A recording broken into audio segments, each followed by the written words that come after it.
Olá, pessoal, tudo bem com vocês? Bom, para quem não me conhece, meu nome é Mariana e hoje daremos sequência à nossa leitura da Bíblia inteira em um ano. Estamos no dia 251 e vamos seguir a partir de Isaías capítulo 1, que diz o seguinte: Visão que Isaías, filho de Amós, teve a respeito de Judá e Jerusalém, durante os reinados de Uzias, Jotão, Acás e Ezequias, reis de Judá. Uma nação rebelde. Ouçam, ó céus, escute, ó terra, pois o Senhor falou: Criei filhos e os fiz crescer, mas eles se revoltaram contra mim.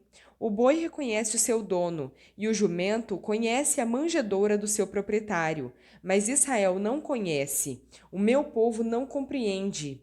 A nação pecadora, povo carregado de iniquidade, raça de malfeitores, filhos dados à corrupção, abandonaram o Senhor, desprezaram o Santo de Israel e lhe deram as costas. Porque haveriam de continuar a ser castigados? Porque insistem na revolta?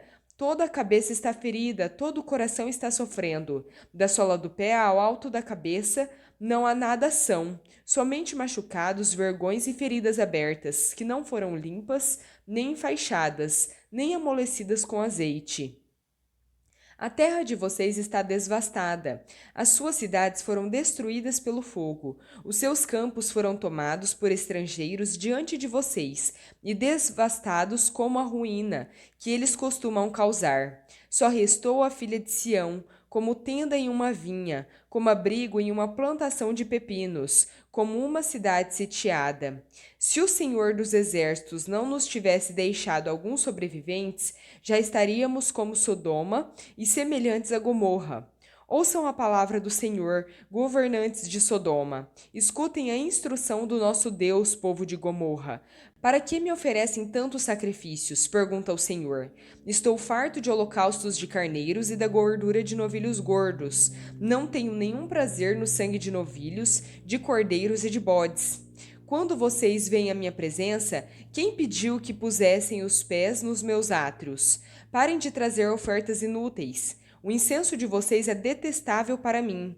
Festas de lua nova, sábados e reuniões. Não consigo suportar as suas assembleias cheias de iniquidade. Odeio as suas festas de lua nova e as suas festas fixas. Tornaram-se um fardo para mim. Não as suporto mais. Quando vocês estenderem as mãos em oração, esconderei de vocês os meus olhos. Mesmo que multipliquem as suas orações, não as escutarei. As suas mãos estão cheias de sangue. Lavem-se, limpem-se. Removam as suas más obras para longe dos meus olhos. Parem de fazer o mal. Aprendam a fazer o bem. Busquem a justiça, defendam o oprimido, lutem pelos direitos do órfão, defendam a causa da viúva. Venham, vamos refletir juntos, diz o Senhor. Embora os seus pecados sejam vermelhos como o escarlate, eles se tornarão brancos como a neve. Embora sejam rubros como a púrpura, eles se tornarão como a lã. Se vocês estiverem dispostos a obedecer, comerão os melhores frutos desta terra. Mas se resistirem e se rebelarem, serão devorados pela espada. Porque o Senhor é quem fala. Veja como a cidade fiel se tornou prostituta, antes cheia de justiça e habitada pela retidão, agora está cheia de assassinos. A sua prata tornou-se escória, e o seu licor ficou aguado. Os seus líderes são rebeldes, amigos de ladrões. Todos eles amam o suborno e andam atrás de presentes. Eles não defendem os direitos do órfão, a causa da viúva não chega até eles. Por isso, o soberano, o Senhor dos Exércitos, o poderoso de Israel, declara: derramarei a minha ira sobre os meus adversários e me vingarei dos meus inimigos. Voltarei a minha mão contra você, tirarei toda a escória e removerei todas as suas impurezas. Restaurarei os seus juízos como no passado, e os seus conselheiros como no princípio.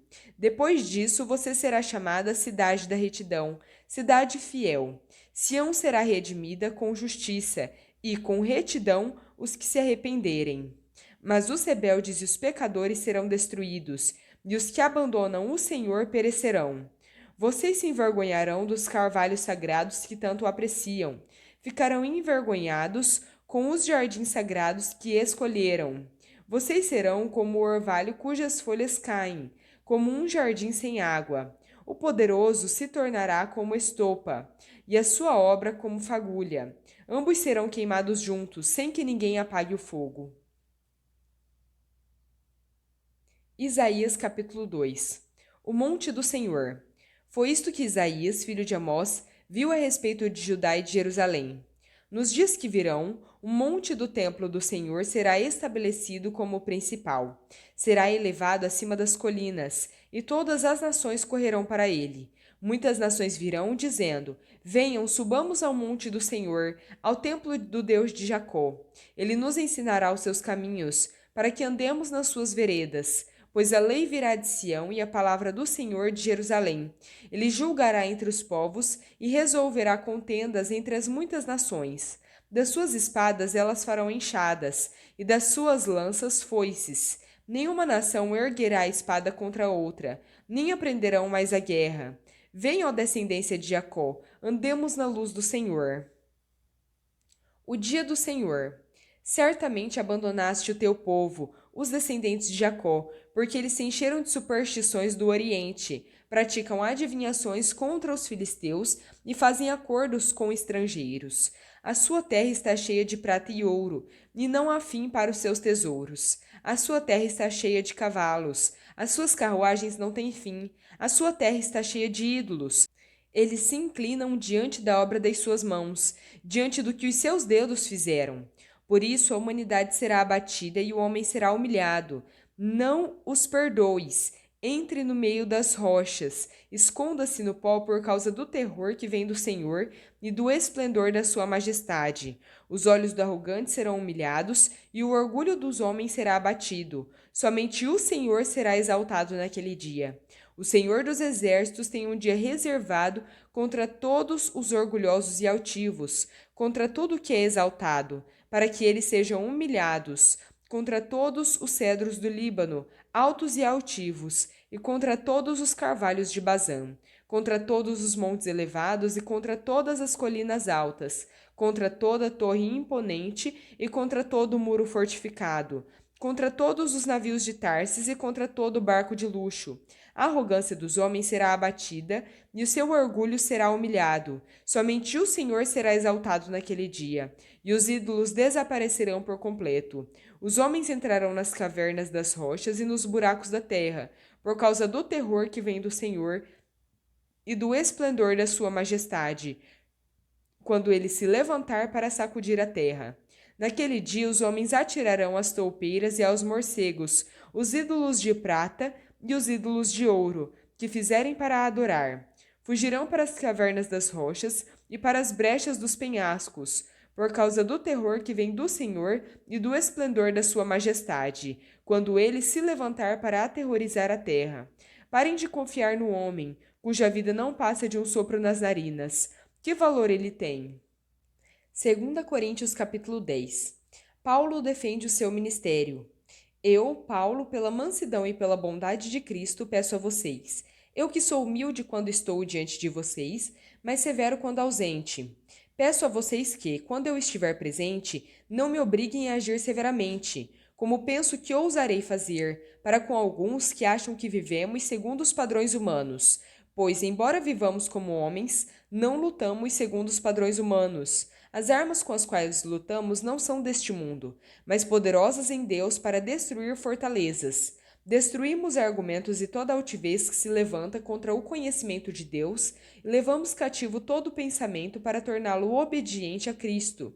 Estaremos prontos para punir todo ato de desobediência, uma vez que a obediência de vocês estiver completa.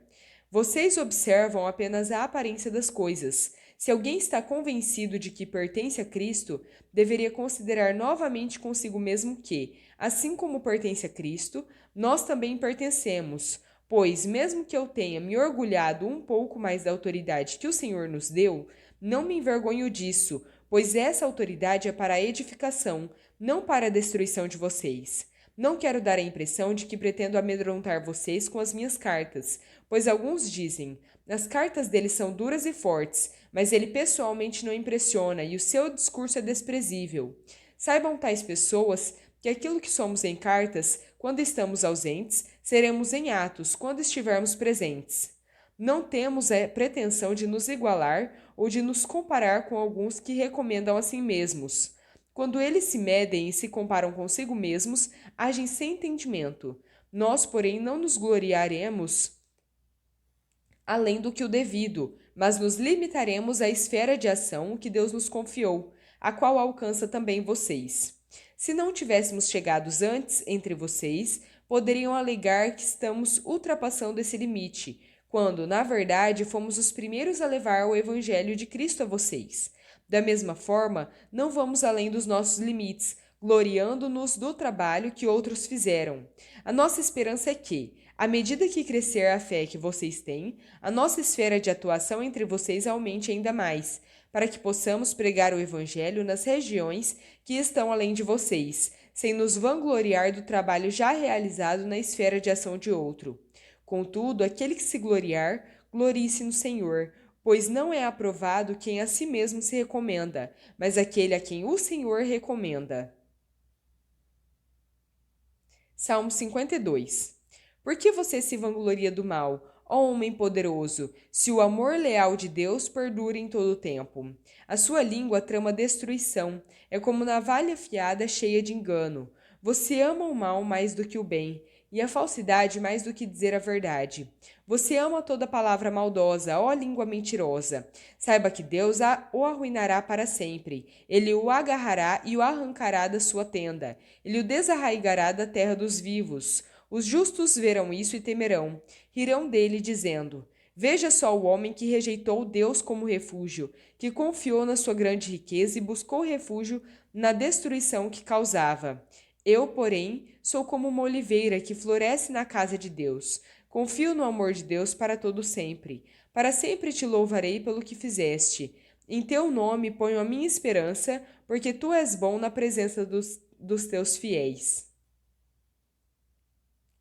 Provérbios 22, versículos 26 ao 27. Não seja como aqueles que, com o aperto de mão, se empenham com outros e se tornam fiadores de dívidas. Porque se você não tem como pagá-las, por que correr o risco de perder até a cama em que dorme? Bom, pessoal, terminamos por aqui a nossa leitura. Espero que tenham gostado. Se gostaram, deixem o seu like, compartilhem esse vídeo e se inscrevam no canal se ainda não são inscritos. Muito obrigada, fiquem com Deus e até a próxima!